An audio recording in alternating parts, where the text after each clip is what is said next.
성경 말씀 마가복음 2장 1절부터 12절 말씀 가지고 중풍병자를 향한 예수님의 관심이라는 제목으로 말씀 증거하도록 하겠습니다. 인생을 살다 보면 때로 예기치 못했던, 또 예상하지 못했던, 또 이런 일들이 일어날 것이라고 생각하지 않았던 일들을 때로는 경험을 합니다. 그러면 그렇게 어렵고 힘든 일을 당하면 대개 그 문제를 극복하기 위해서 굉장히 많이 애를 씁니다. 그리고 세상에선 그 문제를 해결하는 능력을 그 사람이 가지고 있는 재능과 능력이라고 표현하기까지 합니다. 그래서 문제를 해결하려고 할 때 사람들이 대개 사용하는 방법은 나에게 있는 재능입니다. 내가 가지고 있는 실력입니다. 그리고 내가 가지고 있는 인맥입니다.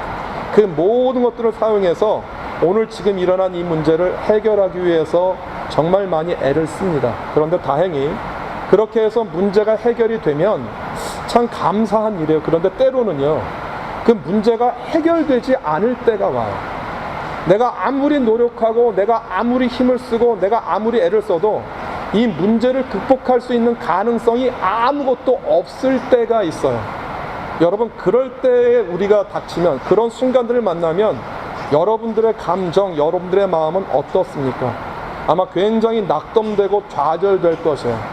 오늘 우리 본문에서 우리가 보게 되어지는 이 중풍병자도 같은 심정 아니었을까 생각이 되어져요. 지금도 이 중풍병이라는 게 고치기 힘든 질병인데 예수님 당시의 중풍병 굉장히 어렵고 힘든 질병이었을 것처럼 보여요. 이 힘들고 어려운 중풍병자가 예수님을 만나서 치료가 되어져요. 그런데 예수님이 이 중풍병자를 바라보는 시각이 보통 사람들과는 달랐어요. 그래서 예수님이 이 중풍병자를 향해서 정말 관심을 갖고 귀를 기울이고 눈여겨보았던 것이 무엇인지 살펴보려고 해요. 이것이 중풍병자만의 이야기가 아닌 것은 중풍병자에게 행하셨던 예수님의 태도와 말씀을 보면 그 말씀이 곧 우리를 향한 메시지이기 때문에도 그래요. 그래서 이 중풍병자를 향해서 하셨던 주님의 말씀을 통해서 주님이 우리들에게 정말로 관심 갖고 있는 것, 우리에게 정말로 우리를 보기를 원하시는 주님의 마음과 눈이 어떤 것인지 한번 살펴보려고 합니다. 첫 번째로 좀 보려고 하는 대상은 이 중풍병자예요. 이 중풍병자가 누구인가? 그냥 이 중풍병 걸린 작은 자라고 그냥 본문에 나와 있기 때문에 이 사람의 출신이나 이 사람의 배경이나 언제부터 아팠는지 도저히 가늠할 길이 없어요. 그런데 그냥 예수님이 하셨던 말씀과 또 그 상황을 좀 종합해서 그냥 우리가 추론할 수 있는 몇 가지가 있어서 한번 상상해보고 이 중풍병자의 배경을 한번 살펴보려고 해요.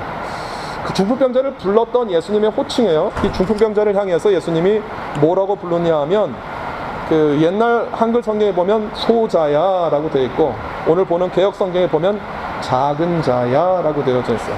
영어 성경에 보면 이 사람을 뭐라고 부르냐 하면 son이라고 불러요. 그런데 이 son이라고 하는 말이 테크논이라는 뜻이에요. 근데 이 테크논이라는 단어가 어떤 단어냐 하면 child예요. 그러니까 유대 사회에서 테크논이라고 부르면 어떤 단어냐 하면 어린 남자 아이를 부르는 말이에요. 그러니까 어린 남자 아이를 그냥 부르는 말. 우리가 흔히 쓰는 말을 하면 얘는 남자 여자 통틀는 말인가요? 뭐라고 부르나? 어린 남자 아이를 이렇게 통칭하는 그런 말. 그런데 이 개인을 향해서는 이렇게 부르는 이 테크논이라는 단어가 또 어떤 뜻도 있느냐 하면 왜 이런 거 있잖아요. 소년이여 야망을 가져라라고 하는 그 유명한 구절이 있잖아요. 그런 것처럼 그 소년이여라고 했을 때 그냥 불특정 대상으로 그 이야기하는 son이라고 하는 그렇게 통칭하는 말도 테크논이에요. 그러니까 테크논이라는 뜻이 한 개인을 향하면 어린아이도 향할 수 있지만 그냥 특정한 대상들을 향해서 아들아, 소년이여 이렇게 부르는 그런 호칭일 수도 있어요. 오늘 예수님이 이 테크논이라는 단어를 어떻게 사용하셨는지는 알 수 없으나 이 테크논이라는 단어가 특정한 어린 아이를 가리키는 단어는 아니에요. 그러나 이 사람이 나이는 많지 않고 제가 생각할 땐 개인적으로 20대 초반이나 10대 후반의 나이를 가진 그 아이를 부르는 말이에요. 그런데 이 젊은 사람이 가지고 있는 질병이 문제예요. 질병이 뭐냐 하면 중풍병이에요. 중풍병을 영어로 말하면 그냥 스트로크예요. 그런데 이 중풍병 안에 중풍병을 나누는 두 가지 구분이 있어요. 하나는 뇌경색하고 뇌출혈이에요. 뇌경색이라고 하는 것은 뇌로 들어가는 핏줄이 막히는 것이에요. 그래서 부풀어 올라서 꽈리처럼 커지는 것을 말하고, 뇌출혈은 그 핏줄이 뇌로 공급되어지는 뇌 안에 있는 핏줄이 터지는 것을 말해요. 제가 자료를 좀 찾아봤는데 뇌는 사람 몸무게의 2% 정도 간대요. 그러니까 제가 90kg라고 하면 조금 더 나가요. 90kg라고 얘기를 하면 제 뇌의 무게는 4kg인 거예요. 그런데 이 4kg의 그 뇌가 가지고 있는 그 무게와 부피 안에 그 우리 몸 안에서 사용되는 총 20%의 혈액이 뇌에 몰려요. 그러니까 뇌는 굉장히 많은 산소와 영양분을 공급받아서 활동을 해요. 그러니까 우리 몸 안에 있는 장기 가운데서 제일 많이 활발하게 움직이는 것이 뇌세포예요. 그래서 이 뇌세포 안에 조그만 충격이나 출혈이나 조그만 자극이 가해져도 뇌가 감당하고 있는 뇌세포가 죽어서 몸 안에 심각한 영향이 와요.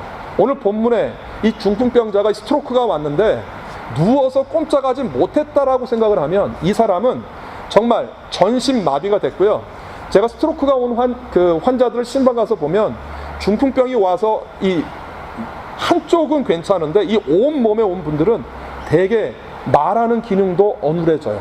말하지 못해요. 근데 제가 보니까 듣기는 하시더라고요. 그래서 제 말이 맞으면 눈을 깜빡이세요. 그럼 눈을 깜빡이고, 손가락이 움직이는 분들이 계세요. 손가락 움직이세요 라고 해서 그걸로 의사 표현을 하고 제가 예배를 드린 적이 있어요. 그런데 문제는 이 젊은 친구가 중풍이 온 거예요. 이게 아마 요즘도 있긴 하지만 그 당시 옛날의 상황에서도 봐도 굉장히 이례적인 케이스예요. 그래서 우리들이 생각할 때 잘 살아서 고기를 많이 먹어서 중풍병이 왔나? 고지혈로 인해서?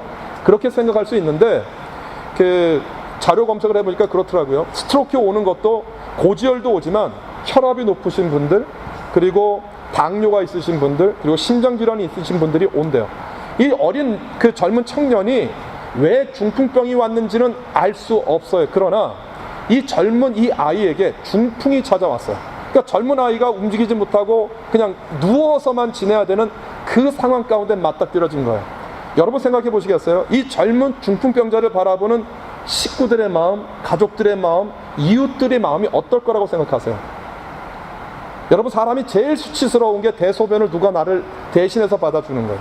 그 나 안에 있어서 굉장히 프라이버시한 부분이잖아요. 그거를 노출시키고 살아야 돼요. 그리고 그것을 바라보는 식구들과 부모들. 그래서 제가 생각할 땐 그 당시에 의학의 수준이나 치료 방법을 다 사용했던 것 같아요.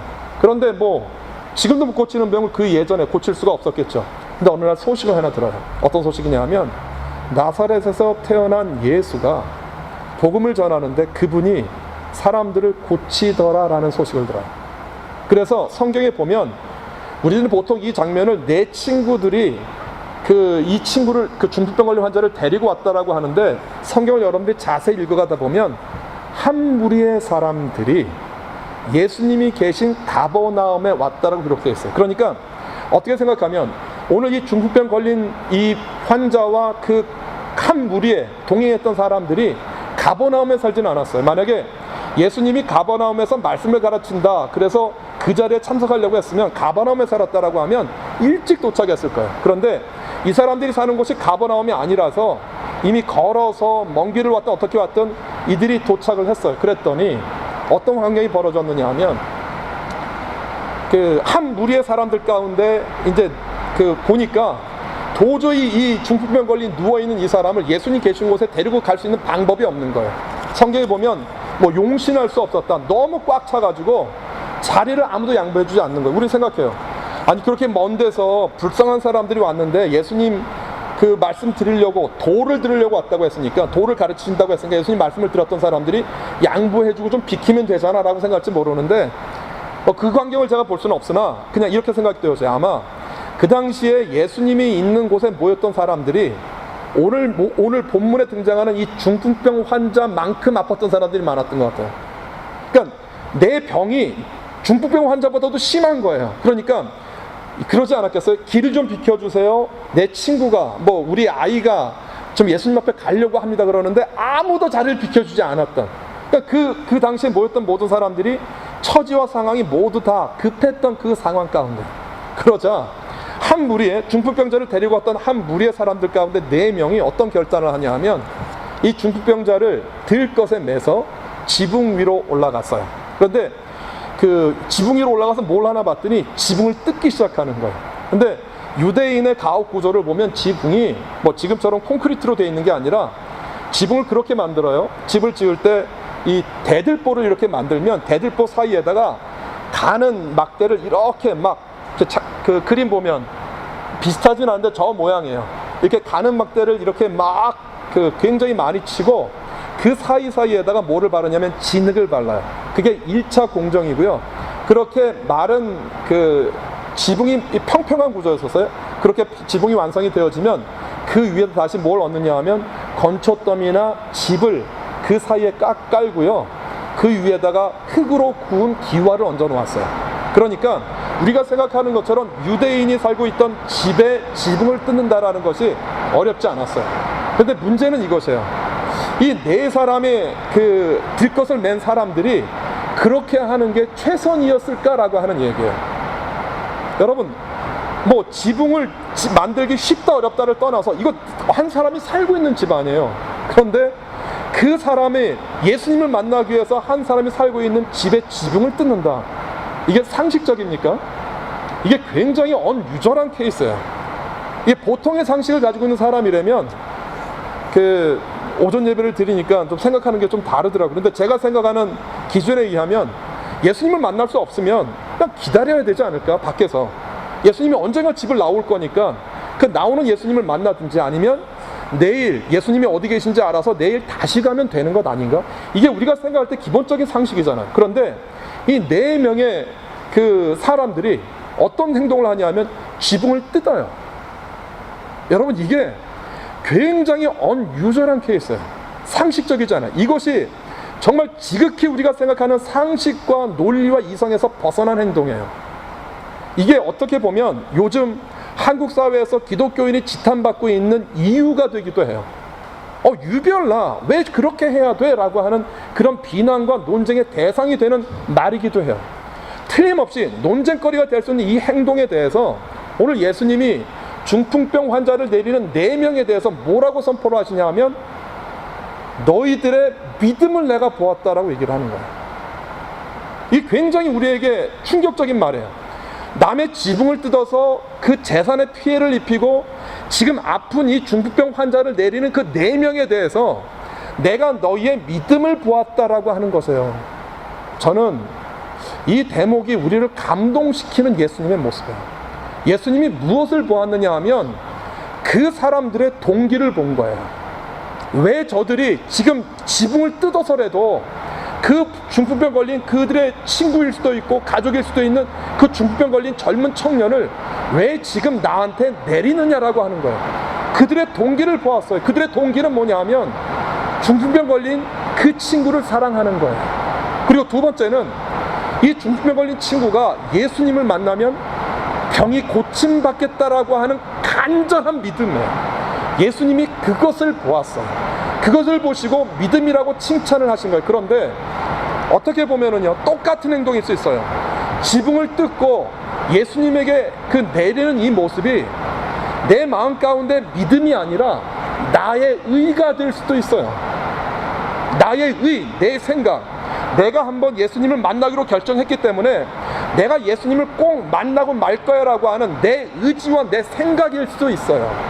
여러분, 겉으로 드러난 것은 똑같은 행동이에요. 지붕을 뜯고 중풍병자를 내려요. 그런데 예수님이 무엇을 보시는 분이냐 하면 우리의 마음을 읽는 분, 우리의 속사람을 보는 분이고 우리의 동기를 보시는 분이에요.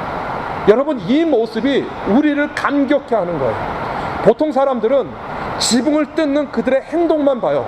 참 무례하다, 저거 미친 거 아니야? 제정신이야 라고 볼지 모르지만 미친 것처럼 보이고 제정신이 아닌 것처럼 보이는 그들의 행동 안에 주님을 향한 믿음이 있었다라고 하는 것이에요.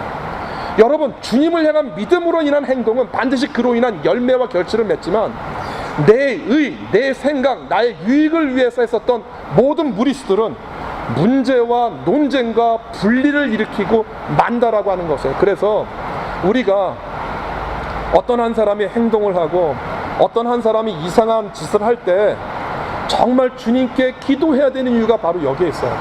저가 왜 저렇게 하는가? 주님의 마음이 우리 안에 있어야 돼.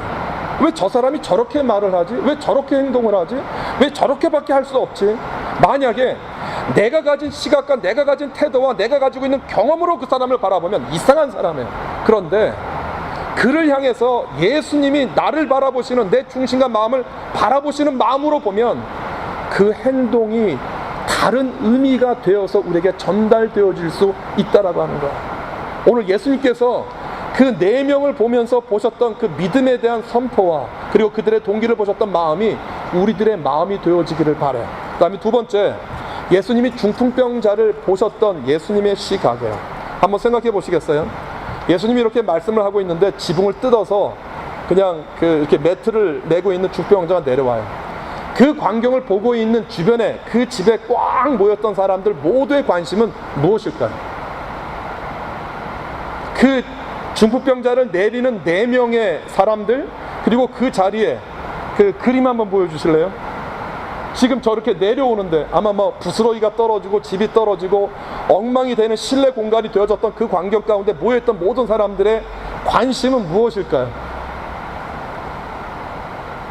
모든 사람들의 관심은 저 사람이 나을까요? 저 사람이 치료될 수 있을까? 이렇게 무리수까지 두면서 지붕까지 뜯어서 내리는데 저 중풍병자가 고쳐지지 않으면 어떻게 하지?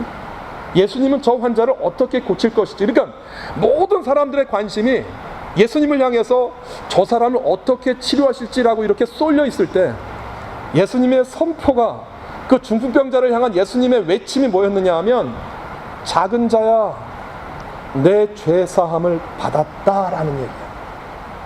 여러분, 이것이 그 자리에 모였던 모든 사람들이 기대하지 못했던 전혀 엉뚱한 대답이었었어요.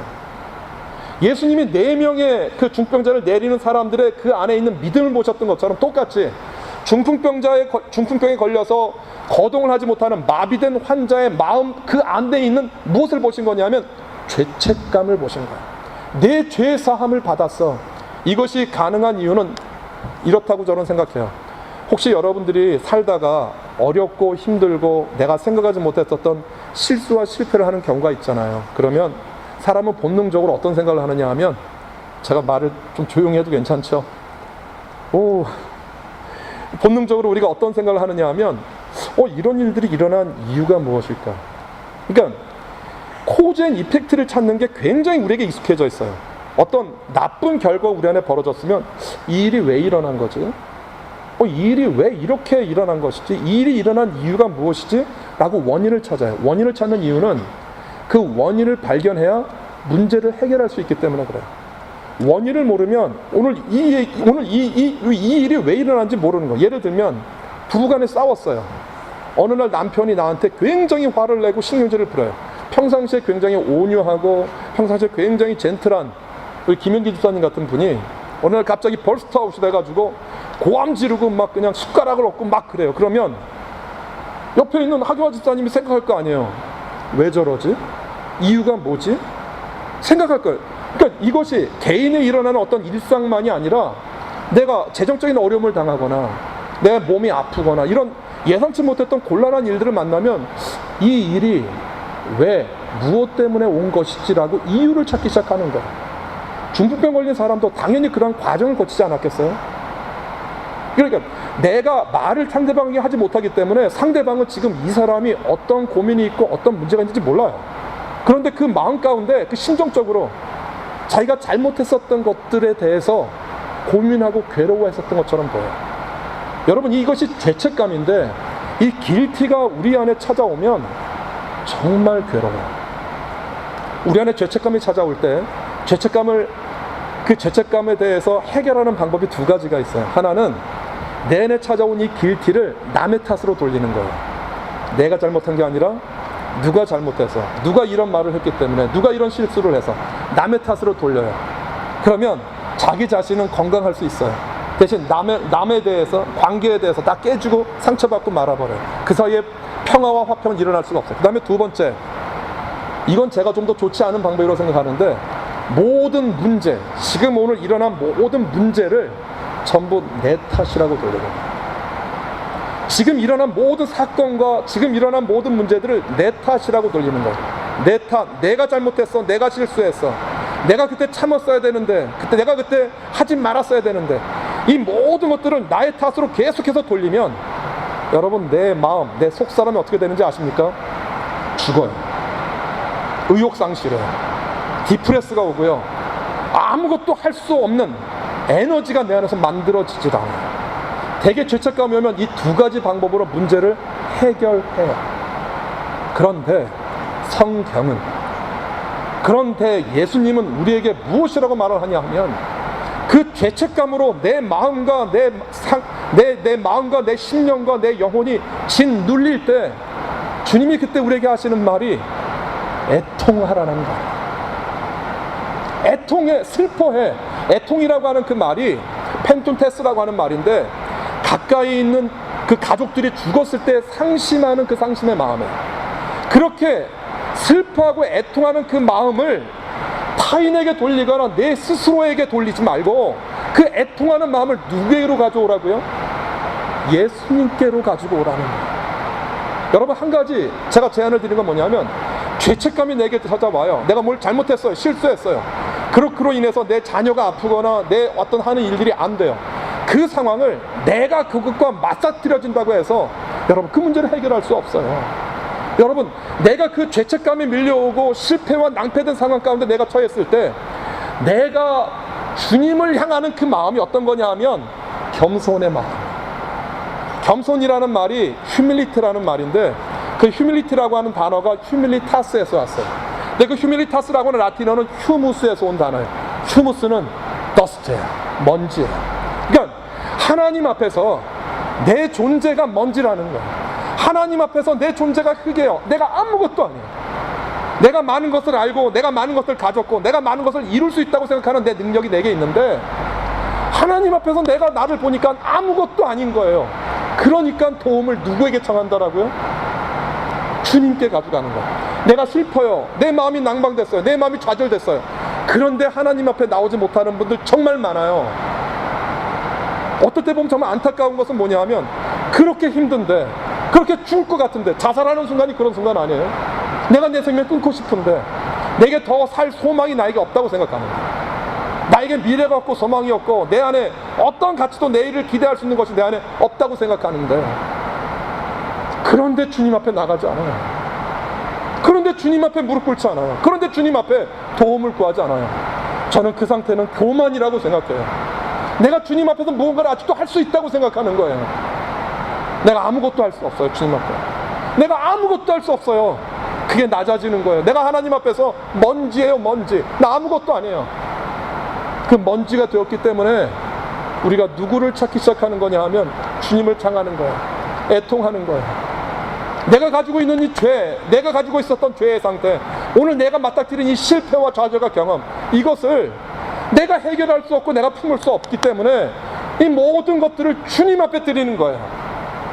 주님 앞에 드리면 여러분, 반전이 일어나요.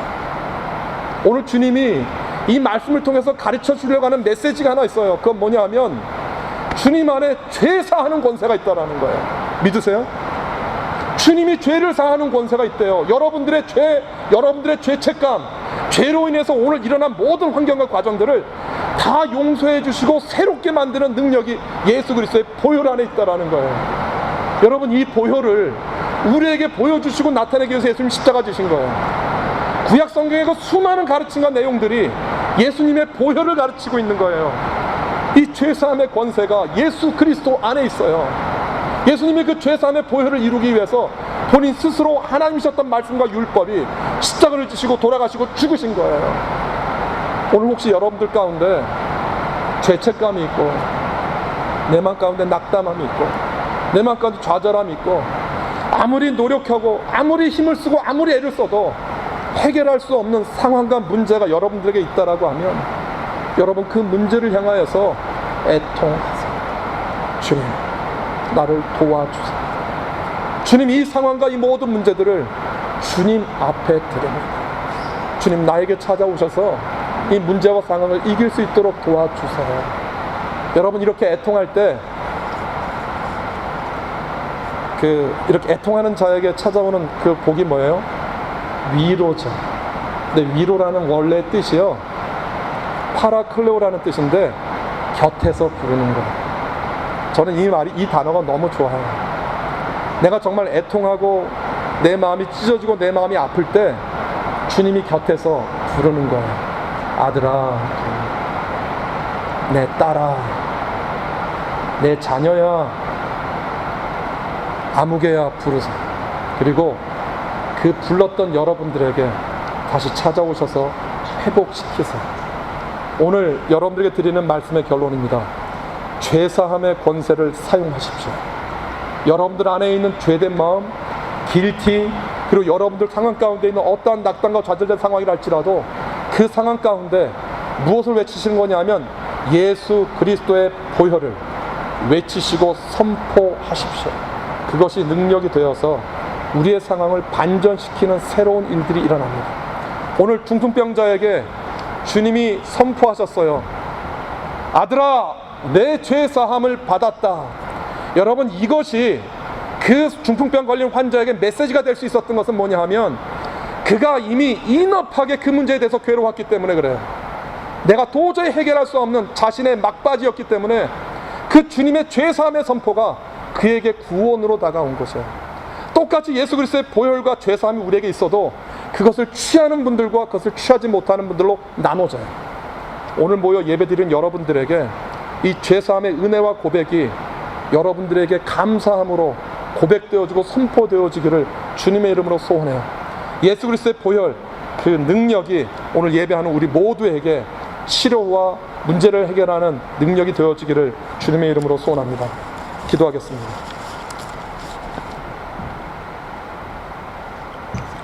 세상 사람들은 뜯기어진 지붕을 보면서 견적이 얼마일까 생각합니다. 아무것도 하지 못하는 매트에 누워있는 중풍병자를 보면서 불쌍하다, 이제 너에게 더 이상 소망이 없구나 라고 생각하십니다. 그런데 그들을 향하여서 주님이 외쳤던 외침은 전혀 달랐습니다.